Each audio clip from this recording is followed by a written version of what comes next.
Stanley leans in against McLeod. The puck is down. The final seconds will tick away. 3-0. The Panthers take game one of the Cup Final. A 33-save shutout for Sergei Bobrovsky. The Panthers take a 1-game 10-on lead in this 2024 Stanley Cup Final. What about Bob? Welcome to 32 Thoughts, the podcast presented by the great title for this podcast. I'm sailing.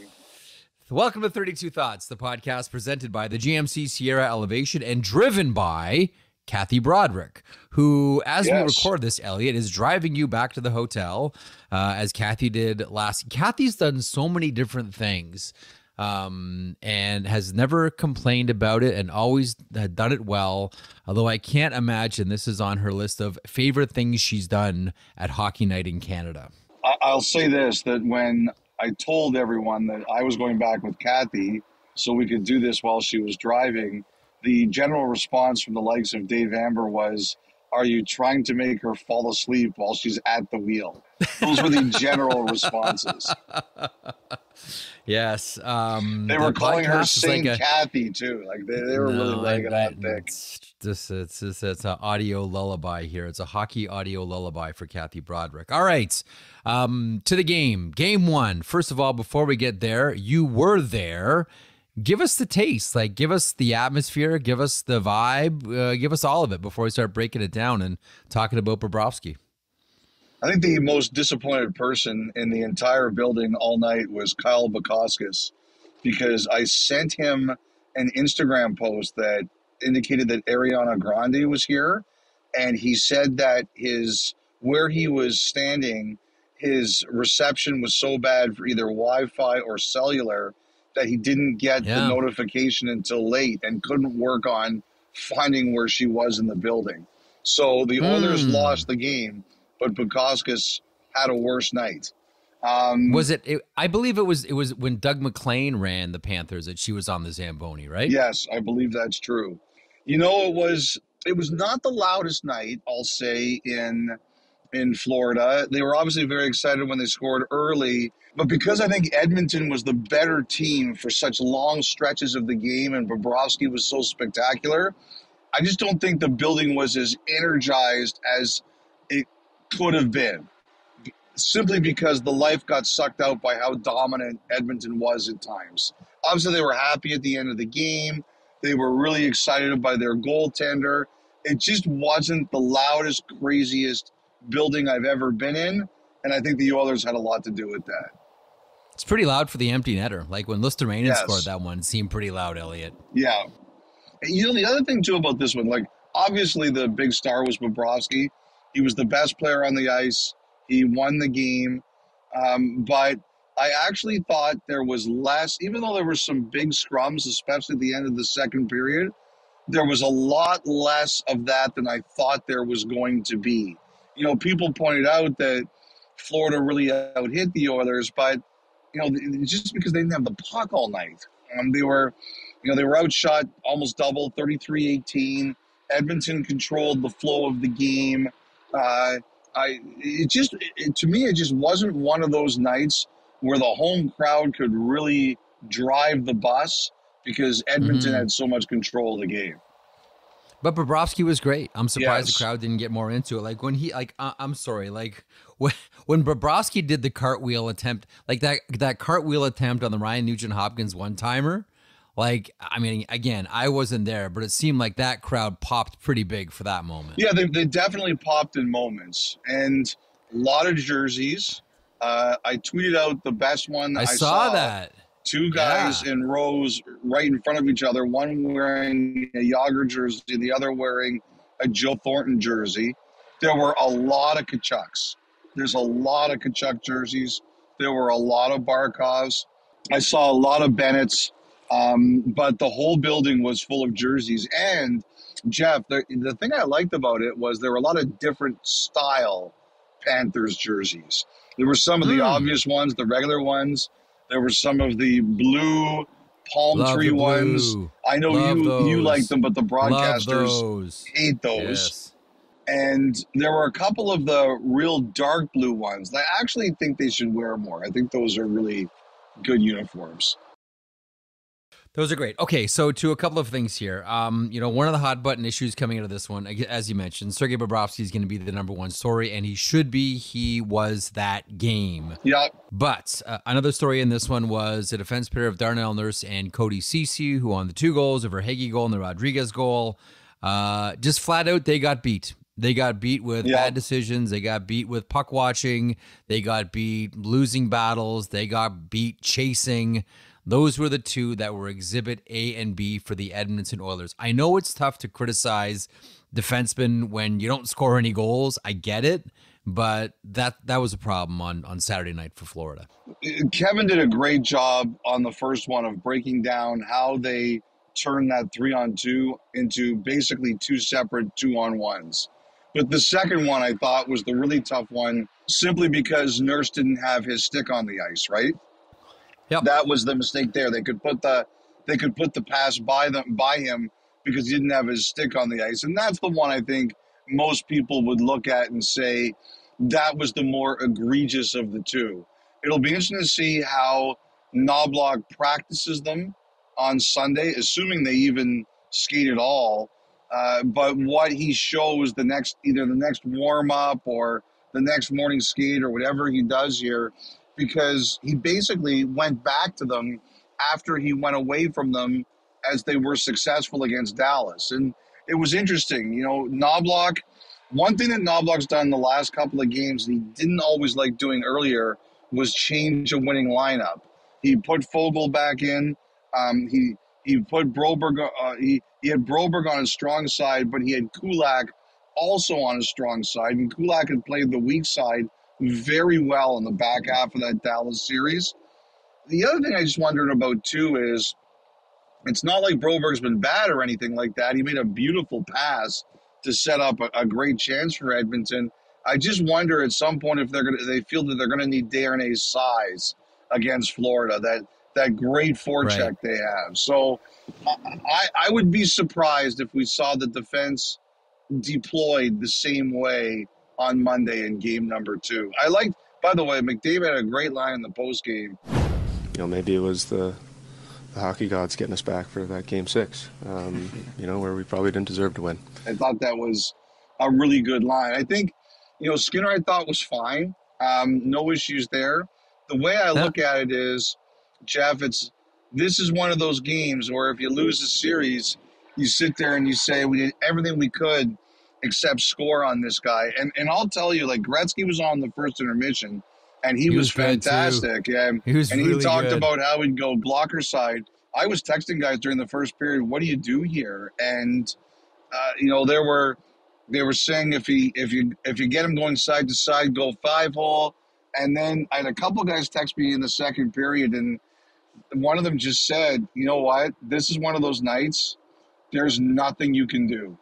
There's nothing you can do. And one of them joked, he said, maybe you go get a guy suspended. Say, okay, here's the 18th guy on the roster. You have him go paste Bobrovsky into the boards and get him suspended, and you lose the guy for the rest of the series, but it gives you your best chance to win. What year did you text? Oh, God, did a text just come back from 1986? The guy was laughing. He said, I'd take the worst guy on the roster and I'd get him suspended running into Bobrovsky. But we could have played till 4 a.m. They weren't beating him tonight. Yeah, he was outstanding. There was one person that I was texting with who's a coach who said to me, the way that the Florida Panthers, when they're on their game, the way that they forecheck, he said, look, I don't care if you're the Edmonton Oilers or who else, it's just so hard to move. But the thing is, until the third period, I didn't think Edmonton had much trouble at all. I thought they did everything they needed to do. When they get their forecheck going, it's a tough one. But here's the thing about that, Elliotte. So you can look at that and say one of two things. Okay, you know what? Edmonton's fine. They control that game. If it's not for Bobrovsky, they win that game. But then isn't there a part of you that says, there's no way the Florida Panthers are going to play that poorly again? I absolutely believe that. I'm with you totally. And one of the big storylines of this series coming in was both teams saying, we know what it's like to be down 2-0 in a series in a final. You can't let that happen. So this game obviously takes huge meaning for the Oilers. I think it's just amazing that it was the first time in franchise history that Florida had a 2-goal lead in a Stanley Cup Final game. Now, I recognize this was only their 10th final game in franchise history, but you would have figured at some point they had a 2-goal lead, and they didn't at all. Well, back in '96, they got swept, and we all know what happened last season and what happened early against the Vegas Golden Knights. Is there anything else about the game that you wanted to mention? Because I want to mention something that happened before the game that you've probably heard before, and I can hear your eyeballs rolling about. No, you know what? I know what you're talking about here, and I completely agree with you. And I actually support your desire to see this happen. And why don't you introduce it, and I can tell you a little bit of the backstory, okay? Okay. I absolutely loved seeing the Stanley Cup on the rink before game one. Now, I don't want to see it before every single game. No, just but the first one. I do think, for the first one, but I do think that the Stanley Cup should be visible in the arena for every single game. First of all, NHL, great touch having it on the ice. That was phenomenal. Whoever decision that was, give that person a corner office and a raise. Well done. But I want it visible. I don't know. Maybe you make like some type of podium and enclose it in glass. I don't know. But somewhere in the rink. Maybe you have it hanging somewhere. I don't know. So whenever you do like cutaways, I don't know what. No, I'm just throwing ideas out here. This is like a brainstorming session. Don't judge, Elliotte. Just throw the ideas out. Just throw the ideas. I'm judging. All I'm saying, I know you. That's your default position. I know. You cross your arms and you just turn into Stadler and Waldorf. But just to have the visual of the Stanley Cup, like at every single moment, all those players should be able to see what they're playing for, and the fans should all be able to see what they're playing for. The days of hiding it in a box until the dying moments of the last game when it's going to be presented, for me, are long gone. You see, Jeff, you know what you're like? You're like that person who, that's the opposite of what you're like. You're like that person who is given a win, but they can't just be satisfied with the win. They need more of a win. Like you present your child, you know what, my child's been good this week, and you say, I'm going to give them a candy bar. And you go home, the kid's like, Dad, that's a great candy bar. Can I have 5 more? That's what you're right now. No. Like, you don't. Like, one thing I understand is, first of all, I agree with you. It should have been on the ice before game one. I love the touch. I thought it was a great touch. However, don't overkill it. It doesn't have to be everywhere all the time. It doesn't have to be on display all the time. It loses the luster. One of the great shots we have in the game is when it arrives back when on a night where it can be awarded. Allow that mystery. And I'll say this too. It's a real, I wonder what's in that box. Oh, look, it's Phil Pritchard. Oh, wow. I wonder what he's wheeling in here. You know, it's a real mystery, Elliotte. It's not the mystery of that. It is the magic of the shot. It is the magic of the anticipation. It's back. It can be awarded tonight. Once again, Jeff, hang on. You take a good moment and you overkill it. Let me just finish the story here. The story here. They have been talking about this for years. Steve Mayer is one of the people who wanted it. Phil Pritchard, who, as you mentioned, the keeper of the cup, is one of the people who wanted to do it. But there was always pushback. The players and the teams didn't want it. I actually thought this was going to happen last year. And I heard at the last moment, I don't know if it was the Golden Knights or it was the Panthers or someone else or both or another person, but it was supposed to happen last year and it got blocked at the last minute. This time, they got everyone to agree with it. There was supposed to be, now, I also heard that one of the things was discussed would be like a speech about it, like this is what you guys are playing for kind of thing. But I heard someone drew the line there. It was like, okay, you're getting your victory. The cup's going to be on the ice. don't be a Marek and be greedy and ask for more. Just get your cup on the ice. Now, the other thing is, and I could see it from where our perch was. I don't know if it came across on TV. Did you notice what the players did when the cup was brought on the ice? No, I didn't. What did they do? They all skate away from it? They moved away from it like it was a piece of uranium. Yes. It's like, I could be contaminated by that. I don't want it. So that really stood out to me. I thought that was funny and it was interesting. I could see the players, they wanted no part of it. But like what they did to this night was they moved the line. They got the Stanley Cup on the ice at the start of the series, and I thought it was a great touch. And I know it's something you wanted, so congratulations on your victory. Pigs get fat, hogs get slaughtered. Don't be a hog. It's like my buddy Lou Skizis always said to me, the market can sustain a bear, the market can sustain a bull, but the minute you see a pig, get out. But this isn't a case of being a pig. So here's my thinking on this one, Elliotte. Yeah. The NHL has the greatest trophy in all of sports. Nothing compares to the NHL Stanley Cup. There is nothing that compares to that trophy. It is gorgeous. It is instantly recognizable. And to think that you would want to hide that, to think that you would want to tuck that away for however many games and not have it on display as a reminder, you know what that is, Elliotte? Loser thinking. That's loser thinking. That's what you're doing right there. That's loser thinking there. Loser thinking. We've got a hit single here. Oh, we can't play it though. No, we've got to tuck it away. No, bring it out for every single game in the Stanley Cup Final. Be grateful. To do otherwise, take the W. I don't know where I'm getting this from. Loser thinking. Take the W. Let's move on. Let's move on. A wonderful first night in the Stanley Cup Final. Congratulations, the Florida Panthers draw first blood. We'll get back together for Game 2 on Monday.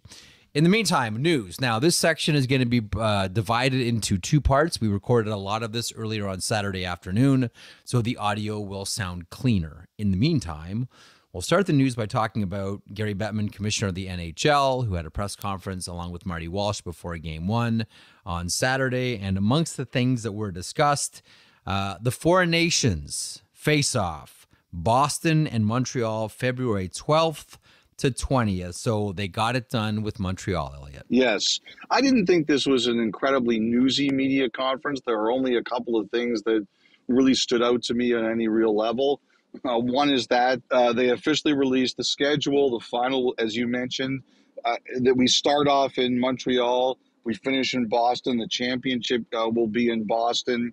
The first 6 players on the 4 teams will be announced during the draft on June 28th. So we know that. You know, the other thing that I thought was newsworthy was the cap, and we talked about this on Friday's pod. I didn't think it was going to be announced this quickly. I had heard they had hoped to announce it earlier than last year, but I didn't think it was going to come this quickly. But you'll remember December at the Board of Governors, they said cap 87.7, and then on Friday we mentioned it might be rounded up. It was rounded up, so an extra $300,000 per team, $88 million next year, and that means that next year's cap by CBA is going to come in around between 92 and 92.5, unless they adjust it even more. Okay, so those were a couple of things from this news. A couple of more that I want to point out as well. Something from Marty Walsh's point of view, the executive director of the Players Association, was asked if he's ever asked Gary Bettman about another team in Toronto. And he said, no, he hasn't. I've always maintained I would love to hear the conversation when the point is raised about how much money the Toronto Maple Leafs have spent in revenue sharing, and now there's going to be a new team to muscle in on their turf, but nonetheless. The other thing that Marty Walsh said that I thought was pretty interesting was that the PA really needs to take some time here and start to focus on the next CBA. And I know when you say CBA, that is a glaze over and tune out for a lot of people, but I mean, Elliotte, this is the first time we've heard one of the sides say, we need to start spending some time and thinking about the next CBA, which expires at the end of not next season, but the season after? Well, the league actually, when Bill Daly joined Bettman, they talked a little bit about the LTIR, and it's obvious to me that is going to be a conversation too. I'll tell you something else I have heard that a couple agents have told me about the next CBA, and that is that there are some agents who believe, and maybe even the PA believes it, we'll find out more about it, that the draft should be shortened to 4 rounds. And the reason they feel that way, Jeff, is because they want you to interview fewer players. No, I'm kidding. That's not the reason. The players have complained. The reason is that there's so few players from like rounds 5, 6, and 7. Like if you look at the players who don't get contracts, very few of them are high picks, right? Most of them are later picks. Yeah. Right? And it's the position of some of the people across the Players Association, and by that I'm including agents and players and all that, that why would they want players to be tied into teams for 2 to 4 years and then not get a contract? They almost think it's like holding up a player from really beginning their NHL career or putting themselves in the best situation. Like what someone said to me is, would it be better for there to be 4 rounds and then everybody who's done with the draft become a free agent, that way you can pick your organization and sign with them. You know, there is a school of thought. Many people have put it forward that there shouldn't be a draft in the first place. You have a salary cap, so you have a way to construct a team. That's a CBA thing. I don't expect that. I know. No, hang on. What I'm saying is there are some that say there shouldn't even be a draft. Players that are turning pro should just be free agents. You have X amount of money to dedicate to various players. Everyone has the same playing field. Why not just treat everybody like a free agent? This I don't think that'll ever happen, but I don't think it will. But it inches closer to that. Like hearing you talk about this, all of a sudden now you're getting rid of 3 rounds of players that won't be drafted, whose rights won't be secured or held by teams. They become free agents. I understand this position is not about that. It's not about abolishing the draft.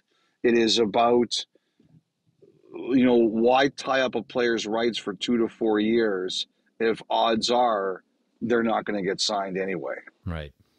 We'll see. We'll see if it goes anywhere. It's interesting. You mentioned LTIR a couple of seconds ago, and pretty obvious that one is not going to get dealt with until the CBA expires. Yeah, it sure doesn't sound like it. So sure doesn't sound for anyone who wants to grouse about Kucherov, Kane, Stone, all of it, just nothing's going to happen. Nothing's going to happen for a couple of seasons. Yeah, so it sounds like this is going to be a bargaining issue. You can do, if you don't like it, you can do 2 things: nothing and like it. That's it. Anything else from the presser that stands out for you? Yes, there was one other thing I wanted to mention from the media conference. So Commissioner Bettman was asked about Joel Quenneville and Stan Bowman, and he said at this point in time they are not eligible to return, although he did say he's going to have to make a decision soon. There's been some reporting that there's been communication between the league office and Kyle Beach about how he may feel about their return. And, this is not something obviously anybody should be guessing on. I would really, really be wary of reporting anything that Beach would have to say without talking to him first. So I want to be very careful about that. But I did try to find out if there had been communication between Beach and the league. And the league didn't want to talk about it. But someone did confirm to me there has been a conversation, at least one, between Beach and the NHL, although they stressed to me that nobody was going to violate what was said. So at the very least, the league has had a conversation with him to see how he feels about the entire situation. Although, like I said, nobody would indicate any way and shape or form of what was detailed in that conversation. Absolutely. Okay, so that was the presser on Saturday. Gary Bettman, Bill Daly, and Marty Walsh from the Players Association. Okay, one other bit of news before we get to the other part of the news section, Elliotte, we recorded on Saturday afternoon, and that is Jonathan Marchessault with the Vegas Golden Knights. Now, the last time we spoke about him was after he gave comments saying how he was surprised, disappointed. I'm paraphrasing here. I hope I'm portraying this accurately. A little bit surprised, a little bit miffed that there hadn't been any conversations about an extension. He seemed quite eager to talk with Vegas. Has there been any progress there? I don't know if I want to use the word progress. I just don't know enough to know. But it's clear from some people I heard from at the Combine that those conversations at least have started. So, as I said at the time, I can understand how a player gets frustrated and flustered, but teams will say, look, we still have time. And I'm under the impression, based on some things I heard, that at least the conversations have begun, and we'll see where they go. Okay, now the remainder of the news segment, along with the Montana's Thought Line and our closing block as well, was recorded earlier on Saturday. So the audio is a little cleaner. We talked about a number of different things coming up in this segment here, including Elliotte setting the scene in Florida at his hotel. I understand you are doing this in only a towel. Is that true? In your hotel room? That is correct. I just got out of the shower. I shaved. And I feel refreshed. Actually, in all seriousness, there is something I do want to shout out that's going on at our hotel. While you're in a towel. Something while I'm in a towel. Yeah. But there's actually something here. It's pretty inspiring. It's called Empower Fest 2024 is going on at our hotel at the same time as we're here. And the sponsor of it is the Hanger Clinic. It's Hanger. And many of the people staying in the hotel with us this week are using prosthetics. I just got out of the gym a while ago, and it is packed with people who are being trained by specialists and teaching them how to work out. Whether you're wearing the prosthetic or not while you work out, but they're just all over the gym learning how to, use their bodies, stay in shape. I mean, some of them are in absolutely incredible shape, much better than I am. I met one couple that works for the company. He's from Brazil. She's from Florida, and they're big Canadians fans. I said to her, "You're from Florida. How come you like the Canadians?" And she pointed to him and goes, "It's his fault." But they're big Canadians fans. But I just wanted to mention that this event in the hotel, I mean, it being in the gym, I'm sitting there and I'm bench pressing like 35 pounds on each side. And like, I'm just like, oh my God, this is tough. And I'm watching what's going on here. And it's like, suck it up and do your reps, Don't buddy. Complain. Yeah, it is very inspiring to see the people here. And not only some of the people who are clearly patients, but also some of the people that are that are there to help them learn how to train, help them learn how to do tasks that a lot of us take for granted. I just have to say that there's a lot of people here that seeing them work out in the gym, it was very inspiring for me. It is. It's instructive and educational and inspiring for all of us as well. The will to continue to move, Elliotte, I think you're probably the same way, is something that always inspires me. I can recall years ago, Elliotte, when I was hosting a radio show at AM 640 in Toronto, got to spend an hour on the air in studio with Rick Hansen, who is a track and field athlete, Paralympic Games, a real inspiring individual. His story was a car crash, and he sustained a spinal cord injury when he was 15 years old, became a paraplegic. And the one thing that you know about Rick Hansen is, he's an inspiring person, always positive, always upbeat, always likes to lead by example. And I remember asking him towards the end of our interview, I said something along the lines of, you're such a positive person considering everything you've went through in your life and all the challenges that you've had, I said, is there anything that makes you upset or gives you cause for pause or reason to just not be this happy, upbeat Rick Hansen that we all know? And he said, and I'm paraphrasing here, something along the lines of, one thing that does, maybe upset is too strong a word, but one thing that does sort of give me pause sometimes is when I see people like you taking the escalator or the elevator, because I would love nothing more than to get out of this chair and walk up those stairs. And Elliotte, I don't know if you've ever noticed, but you will never see me take an escalator. And it's because of that conversation with Rick Hansen. I was like shamed into it that I have these legs, that I'm able to move. I will never take an escalator again. If there's a stair, well, thank you, Jeff, for making me just feel 53 years of shame. I encourage. Listen, I was in my like late 30s, early 40s when I had this conversation, and it was at that moment where I said, you know what, we take so much for granted. So to your point about your situation today in the gym and the Great Hanger Clinic and all the work that they do, let that be inspiration. When you're in a situation like that, let that be an inspiration and a reminder to you. If you have the ability to move, please do so. Okay. News, hard transition. Here we go. Defenseman, left shot, Brendan Dillon, Winnipeg Jets. What do you hear? What do you know? I just heard he's going to free agency. I think there were some conversations between him and the Jets, and you never rule anything out, Jeff, but I don't think there's going to be any re-signing with Winnipeg before the window opens, so I expect Dillon to hit the market. And like I've said, it appears to be a very good market for defensemen.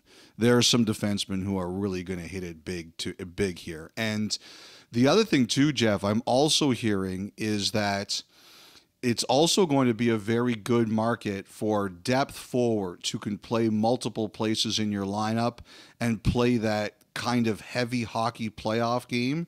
Dakota Joshua, I think, is the poster child for that. But also the likes of Jordan Martinook, Stefan Nason, William Carrier, those kinds of players. Yeah. I've heard there's a big demand for that type of guy. So the defenseman and the heavy, portable forward who can go up and down your lineup, sounds like a lot of them are going to do pretty well. You know what's really interesting, Elliotte? You know, we're in an era right now in hockey where everybody can skate.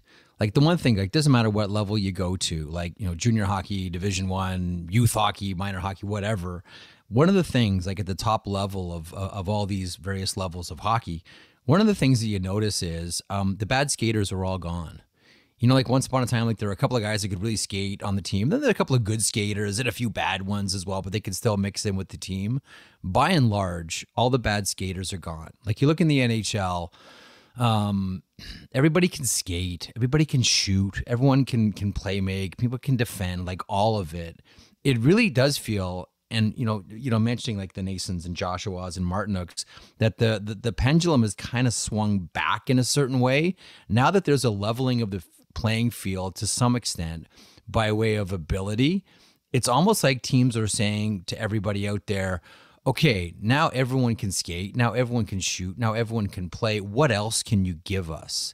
And it seems as if that intangible that everybody is looking for, and again, I just got back from the combine yesterday, and what is everyone looking for outside of, you know, skill? They're looking for snarl, and they're looking for some toughness, and they're looking for players that can play that, as you put it, heavy game in the playoffs. It does feel very much as if that's now become this one much desired intangible in the NHL right now. Now that everybody can play, and everyone, the playing field is leveled out a little bit more.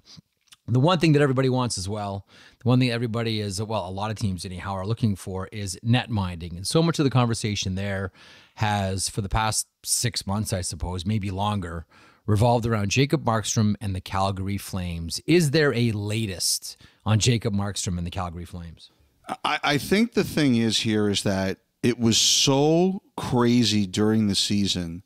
Calgary is trying to do this as quietly as possible.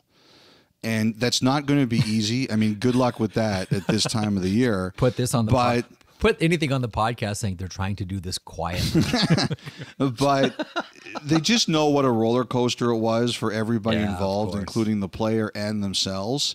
Yeah. And I think they're really, really trying to avoid it. But there's definitely something going on. I mean, New Jersey, Fitzgerald's on record as saying he will consider moving his 10th overall pick. And I know a lot of people are looking at in goal. A couple of other teams I wonder about there too. Anybody looking for a goalie, but a couple of teams I wonder about. Toronto, and I know deals with Toronto and Calgary are kind of complicated, but the GM in Toronto is the guy who signed Markstrom in Calgary, and just on paper, a Markstrom-Woll combination is a pretty good combination. Mm-hmm. So I look at that and I say I could see why a team like Toronto would be interested in that potentially.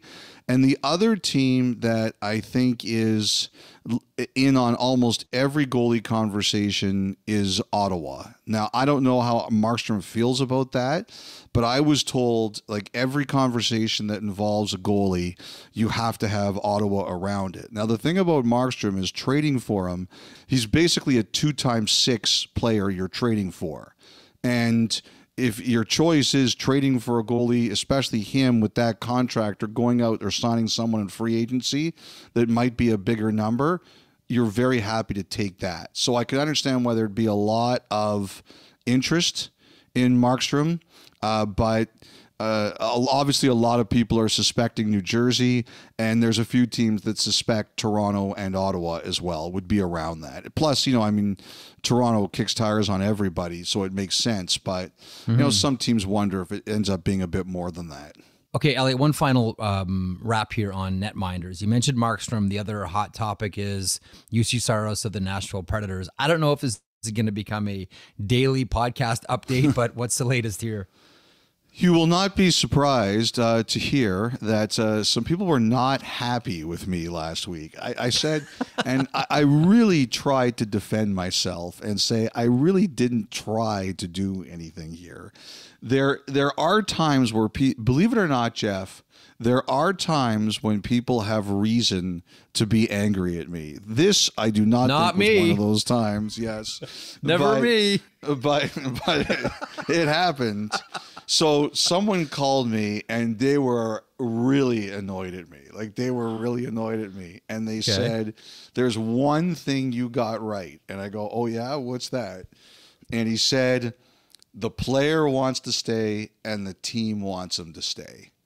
And everybody involved is choosing to look at it optimistically for that reason. This person, who I think would know, he seemed to really be optimistic that Saros and the Predators will work out. They will find a number that will make everybody here happy, regardless of whether or not Shesterkin signs beforehand or not. And then he sighed and hung up the phone. The sighing part is the nice touch. It's like my grandfather when he used to get mad at me. Oh, yeah. I'm so disappointed in you. I know. Oh, it made me feel so low. By the way, I would have lost this month's mortgage payment. I thought for sure you were going to begin the news section by bringing up what Macklin Celebrini said on Saturday. You see that high road over there, Elliotte? That's the one that I'm taking on this You podcast. never take the high road. You see that one over there? See that high road? I'm going right up on that one. That got a lot of feedback. I got a whole lot of you're an idiot, you Marek. sent them to me. You sent them to me. I got a couple of I'm on your side. That was really one that sort of divided the room. But listen, like, when we talked to Celebrini, he talked about this, about, not being 100% yet on what his decision is going to be. Does he go back to BU, or does he turn pro? And he mentioned as much at the combine. So we'll see. Nothing is final yet. I just as I got a note from one person, and actually I got a DM from someone making the exact same point, which was, I wonder how much of this is a reflection of looking at the New York Rangers with Alexis Lafreniere and Capo Caco and saying, what's the rush? Like, one of the people that I talked to who heard our conversation, if we could call it a conversation, is the two guys just dug in their heels and launched grenades at each other, who said, Elliotte, you brought up his father, who's been around elite level athletes for pretty much his entire adult life, and understands all the pressures and the expectations on athletes. And so Macklin's been surrounded by it. He's growing up in that environment. And this one person said to me, and I've been thinking about this point ever since, and he said, is there a chance that maybe the family decision here, predicated on, his father being around all these elite level athletes, maybe the conversation is, look, there's no rush. We've seen a lot of players ruin careers by getting in there too fast. I don't know that we've seen as many or any players ruin themselves by taking their time, which flies in the face of what everybody in hockey will say, which is always, yeah, I'm ready. Yeah, I'm ready. Yeah, I'm ready. Yeah, I'm ready. I mean, when I hear Celebrini talk like this, and again, he may go to the San Jose Sharks next year. He may turn pro, right? Yeah. But even just the fact that he's having the conversation leads me to believe that this is, like, first of all, a very highly intelligent young man. I agree with that. That he's not just doing the quote unquote hockey thing and saying like, yeah, I can do it. Yeah, I can do it. Yeah, I can do it. Get me in there. Get me in there.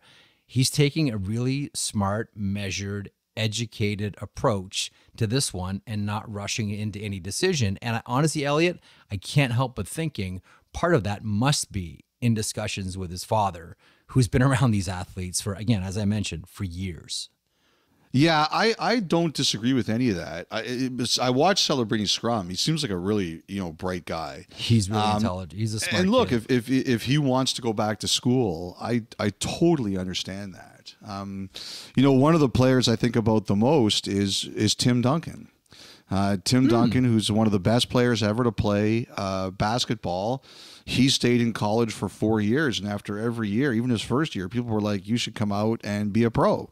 Mm-hmm. And he was like, no, I don't want to. And he stayed for all 4 years, and he really loved it. Certainly didn't hurt his career. He won 5 NBA championships, and he's in the Hall of Fame. And Spurs were maybe good, the greatest power forward ever.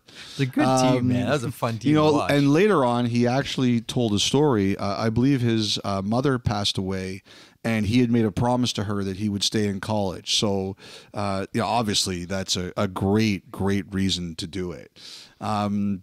It was kind of funny when I read the quote today, and you sent it to me. Like, someone sent me the quote. Oh, did I send you that? Oh, yes, you did. Okay.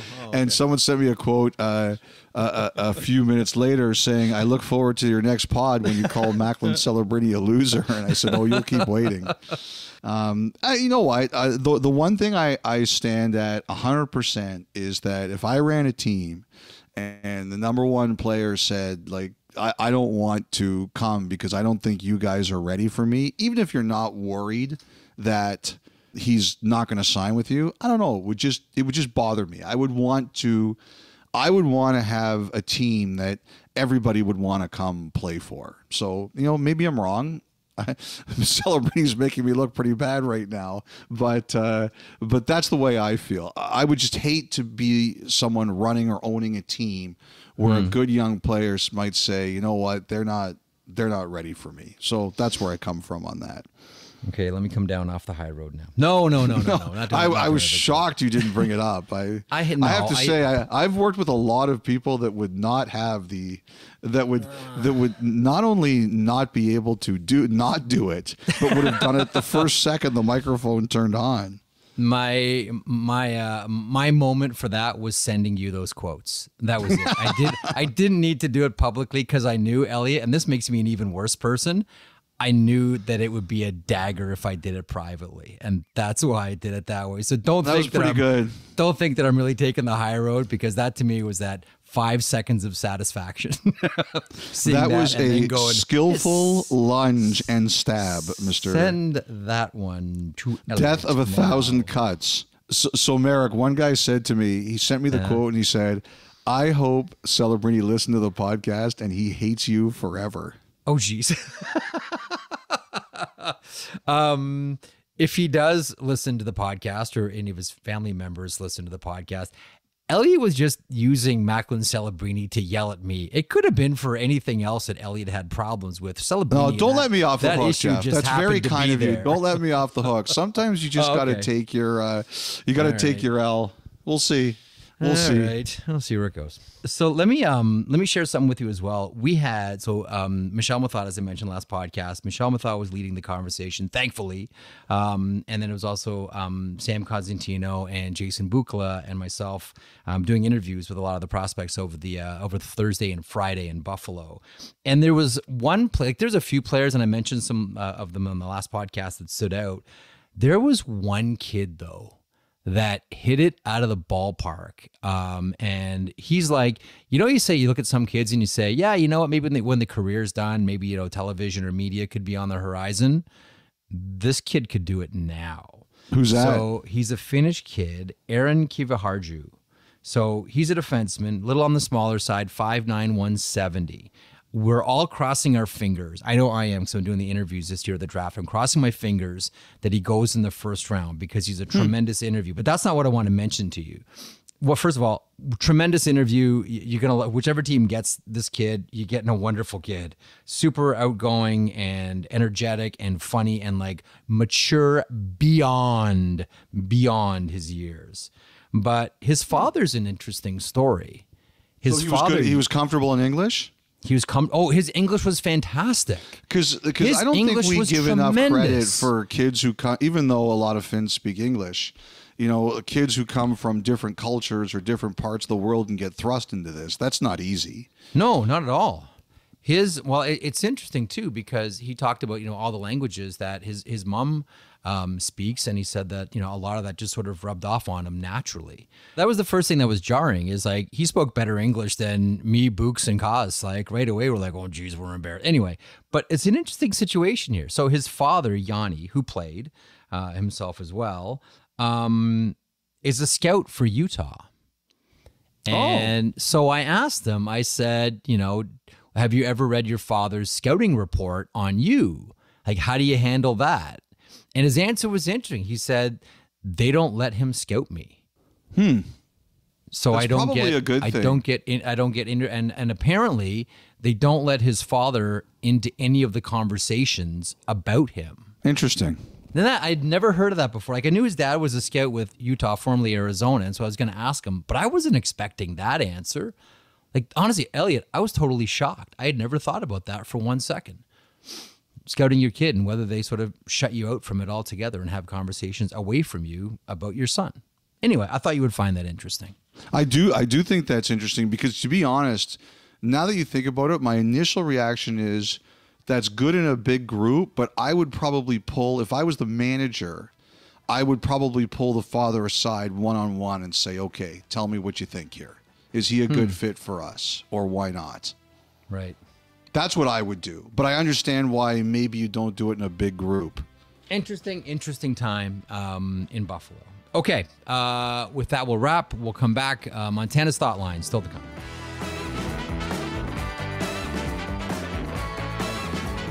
Listen to the 32 Thoughts podcast ad-free on Amazon Music, included with Prime.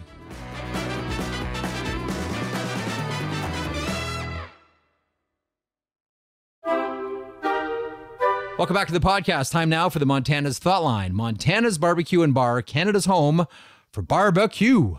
Try the ribs. Try the ribs. You got to try ribs. 32 Thoughts at Sportsnet.ca. Thank you, Rick Turner, again. 1-833-311-3232. 32 Thoughts at Sportsnet.ca. 1-833-311-3232. Griffin Porter put them together as well. The curator, the Montana's Thought Line. This from Richie. Okay, so a little bit of a long one, so settle in. Hello, Jeff, Elliotte, and Dom, diehard Caps fan, living here in lovely Tampa. I used to work for the Caps. As a matter of fact, when I worked for the Caps selling season tickets and partial ticket plans in the late 80s, my coworker in the desk next to me was none other than Doug Armstrong. He was a particularly dedicated worker, but I never expected him to become a cup-winning general manager. We even shared a fantasy football team for a stretch. Wow. Okay, so right away, Richie. Wait a second. I'm trying to decide if this is a compliment or not. Why? Well, Doug Armstrong, he worked hard, but I didn't think he was smart enough to win a Stanley Cup. I think it's a compliment. Good on him. He's achieved. He's done wonderful things. Congratulations, Doug Armstrong. Your name is on the Stanley Cup. No one will ever take that away. It's pretty impressive, man. My question, from selling tickets for the Caps to having your name on the Stanley Cup. My question for you guys is in regards to synthetic ice. Hey, you're in Florida. Ice issues. Has the NHL ever kicked the tires on going from real ice to synthetic ice? I'm sure the synthetic ice is inferior to real ice now, but surely the technology is going to improve at some point where the fake stuff is as good as the real stuff. Going to synthetic ice would certainly be a huge cost savings for the teams, that's true, and would eliminate the problem of poor ice conditions, especially in this most crucial part of the season in May and June, which is exacerbated when the teams from balmy Florida always seem to be in the Cup Final these days. Good point. Anyway, enjoy listening to 32 Thoughts when I go on my hour-long outdoor walk, which I can do 365 days a year here in Tampa. Rub it in, Richie. Rub it in, Richie. We're not there yet with synthetic ice replacing real ice, but I have always wondered that, as like many of us, we wonder what this game is going to look like in however many years, and I wonder if that's ever part of it, Elliotte. So a couple things. First of all, I understand the Panthers put in a big new HVAC system a couple years ago. When one of the storylines around the Stanley Cup Final is how the Panthers have finally straightened themselves out as an organization. When I finally get around to finishing writing my written version of this, I talk about how one manager used to call them a sleeping giant, and I hope they never wake up. And, one of the things that somebody told me was that in addition to everything else they've done hockey-wise, they've done a lot of things with the building, and one of them was an improved HVAC system that has really helped them the deeper they go into the playoffs. So that's one thing about the ice here. I think we've talked about synthetic ice before. We have. But when Darcy Regier was the GM of the Buffalo Sabres, we had a conversation about it once. Because one of the things that the Sabres fans would talk about was there was a time the Sabres just about 20 years ago, they kept on going deep in the playoffs. And it was so humid in Buffalo that you would go to the game in shorts, but you had to make the building basically freeze, and their fans complained about it. It's June, we're in shorts, and we got to bring a sweatshirt to the game.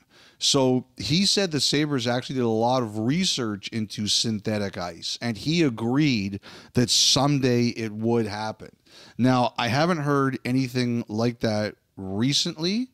However, I do think it's one of those things the league has looked at from time to time. And as you know, Jeff, if you can get a product that is just as good and it saves dollars, then the day will come when we do see it. Not only saves dollars, but for once and for all settles one of the big fights that every team has, and that is the fight over the thermometer that you already talked about. This is normally a fight that's between, the team president and the GM, where the GM wants the building cold so the ice is good for the players, etc. And the president says, hold on a second here. We charge a lot of money for these tickets. We would like our customers to be comfortable. Thank you very much. Now, my issue with this one, and Elliotte, I know you're going to be surprised on this one. As much as I like to consider myself someone that, doesn't let cement harden around ideas, I don't know if I like it. Really? Here's why. I have to say, I'm shocked. I know. And trust me, I've thought about the synthetic ice issue a lot. And a lot of it makes sense, too. It's cheaper, it's better for the environment, etc., all of it. I just wonder, at what point is it not hockey? Like, I always ask myself, what are the absolutes that you have to have in this game to make it hockey? And you know what it is to me? I keep going back and forth on, does it have to be played on ice? And a big part of me, Elliotte, has always been, yeah, it does. I always catch myself and I say, am I just thinking that way because I've always thought that way? and maybe I'm just emotionally attached to seeing frozen water. But that would be honestly, like my head says I understand it, but my heart says no. I want ice. That's part of the charm for me. I don't think you're necessarily wrong on that. For me, it's shootouts in the playoffs. That's my red line. I know you don't want that one. I know. Other than that, see, I don't mind that. You know what? That's not the worst one you've ever come up with. Yeah, I've come up with way worse. Like players going back to college when they're first overall picks, apparently. Oh, anyway, but I've totally forgotten about that. I just wanted to let you know the Macklin Celebrini argument. I've totally forgotten about it, Elliotte. And I'm not hanging on to it irrationally. Let's finish up with a voicemail. Kyle in Quad Cities. Hey guys, Kyle here from the Quad Cities. Just leaving Elliott's favorite place on earth, better known as the gym. But it just kind of struck me as I've been thinking about the playoffs this year. You know, over the last decade, 6 out of the last 10 years, a team from Florida has been in the Stanley Cup Final. And I just think, what kind of impact that is going to have on the future of our game in the next 10, 12, 15 years as the kids down in Florida have watched this tremendous hockey. And I was just wondering if you guys could kind of talk about what you think that impact is going to do, as well as what the Panthers and Lightning themselves have done to capitalize on this, to kind of diversify our game, especially with the Hispanic and Latino community down in Florida. That's a great question. I'm for anything that widens the interest in hockey. Sometimes we're our own worst enemies. There's no question about that. And if more and more people from different backgrounds are learning to like hockey, I think it's a great thing. There's no question in my mind that, I was just in Dallas for the Western Conference Final, and they've done an incredible job there. Like, they just got another one of the big international tournaments. They have an incredible infrastructure. California's got a big infrastructure. That's the number one reason why anyone was upset to see the Coyotes leave Arizona. You've got Austin Matthews, Matthew Nyes now. You've got good players coming out of there. We've got more good players, elite players coming out of the United States than we ever have, especially, another one is Carolina, where a lot of the former players are having kids turn out now and play for really good teams. The Junior Canes program's excellent. Just like the junior Preds in Nashville is excellent. Junior Ducks, these programs are first rate, and they have the resources, and they have the population, and they have money, etc. It's good luck, rest of the world. elite players are coming out of and elite teams as well. I'm all for this. If more and more people are being exposed to the game of different backgrounds, I think hockey is a great game. I think it's full of great people, and I would like to see more and more people get exposed to it. Look, the NBA is signing huge rights deals now. They're about to expand, I think, to Vegas and Seattle for big money. And people are always going to compare. People are going to look at the size of those deals and say, wait a sec, why don't we get that? I don't know what's going to happen by the time this podcast drops on Sunday, but there's reports that the Lakers are about to offer Danny Hurley 8 years, $100 million to be a head coach. That's Connor McDavid's contract. And so anything that widens the scope and gets more people interested in watching, playing hockey, I am all for it. That is definitely not, Jeff, loser thinking. No, that is not. One thing too is there's already been a pop in Florida. I think this is just going to continue it and maybe speed it up. Like when you look at some of those Panthers teams and Florida Panthers players that hung around for a while after their careers, whether it's someone like Olli Jokinen or whether it's someone like Peter Worrell, I think that's where we started to see the Florida youth hockey base really grow and get to another level. Look at Jacob Chikrin, for example. Now, I know at a certain time he had to, fly to Michigan every weekend to play. I get that, but still, you're starting to see more and more elite level teams. So I think that this will give it another bump. I hope that with the interest increasing in Florida, they have enough rinks to accommodate all of it, not just for boys, but for girls as well. And the other thing here's a point that I've wondered about. In the Stanley Cup Final, we have the Edmonton Oilers and the Florida Panthers. The fact that the Oilers are in is great for Edmonton, is great for Canada, a shot at, erasing the 1993 jokes that Americans love to sling at Canada. But I mean, of these two markets, Elliotte, Florida Panthers market, Edmonton Oilers market, the fact that they're in the Stanley Cup Final, who's making more new fans? It's not Edmonton. It's Florida. That's the market that's making the new fans. Just something to consider. And that's the Montana's Thought Line. Montana's Thought Line, Montana's Barbecue and Bar, Canada's home for barbecue. We're back in a moment. Jeff, Elliott, and Tom on 32 Thoughts. Try the ribs today. Oh, yeah.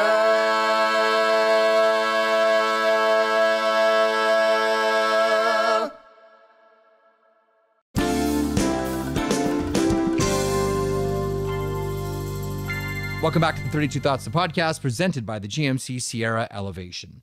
Elliotte, finish up by talking about the PWHL and the situation in Minnesota. The Walter Cup champions are now without a general manager. The PWHL making it official that Natalie Darwitz is no longer part of that team or the league. Now, some really, really good reporting by Haley Salvian, Mike Russo, Joe Smith as well in The Athletic, detailing what has happened here. And the strokes seem to be like this. It sounds very much like a power struggle with head coach Ken Klee and a lot of the veteran players, most notably the Olympians on that team, led by Kendall Coyne-Schofield and Natalie Darwitz. And this was a battle that was won by the players and the coach. On an interim capacity now, and for purposes of the draft on Monday, Ken Klee will act as the general manager. This has been a wild one, Elliotte. This is the initial champions of the PWHL Walter Cup champions, PWHL Minnesota here. This is Natalie Darwitz, who is a legend in Minnesota hockey. We saw a couple of anonymous quotes from players in The Athletic talking about how much Darwitz meant to them. I'm not sure that we have the full bucket of water to the village on this one yet. There's still a lot of questions, I think, that everybody has here. But nonetheless, this is an interesting way to end the season for the PWHL. Yeah, it's really quite something. You try to think about comparables, and first of all, let me just say I don't know anything about this situation. I really enjoyed dealing with Ken Klee as a player. He was a very easy player to deal with, and my limited dealings with Kendall Coyne-Schofield. And also just reading and hearing what she's about, I think she's the kind of teammate I would love to have, like just incredibly driven and as demanding of herself as she is about anyone else. I really admire that. I don't know Natalie Darwitz at all, so I'm not really in a position to say anything about that, but it's like the closest thing I was thinking about in hockey is probably Mike Keenan.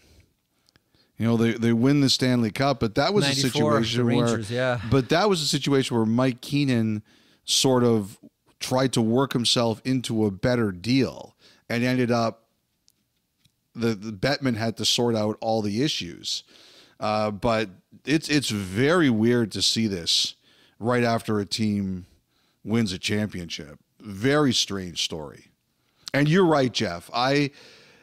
My experience is that there's stuff that comes out right away, and then there's the stuff that comes out later. So you kind of have to wait until some people who probably aren't that comfortable talking now get to a point where they're more comfortable talking. And the other unique thing about this is that all the teams are owned by the league, right? So correct, yeah. The league, it's not just the team that has the decision-making power here. The league has the decision-making power, and that adds another layer to it. That I'm glad you brought that up, because that complicates it further. Like, eventually the business plan is for, the league to sell all these teams individually. But right now, to your point, the league owns all these teams and the league makes these decisions. So that adds another sort of complicating layer to all of this. And you're right. Like, I come shy of making any grand pronouncements or having final judgment on what I think is happening here, because listen, we haven't heard from Natalie Darwitz yet. Like, we haven't heard from Ken Klee. We haven't heard, like, there's a lot of people that we haven't heard from in this situation yet. This is a story that's still very much in motion. It's one that I think we'll all stay on. It is unique. It is not ideal for Minnesota or for the PWHL for that matter, but nonetheless, it's a more intriguing development in the world of hockey right now. And again, the PWHL draft goes on Monday. Ken Klee will sit as the general manager for PWHL Minnesota. On that, we'll wrap. Thanks for listening. Again, after every Stanley Cup Final game, you will get one of these, whether you like it or not. Enjoy the next couple of days. We'll talk to you on Tuesday.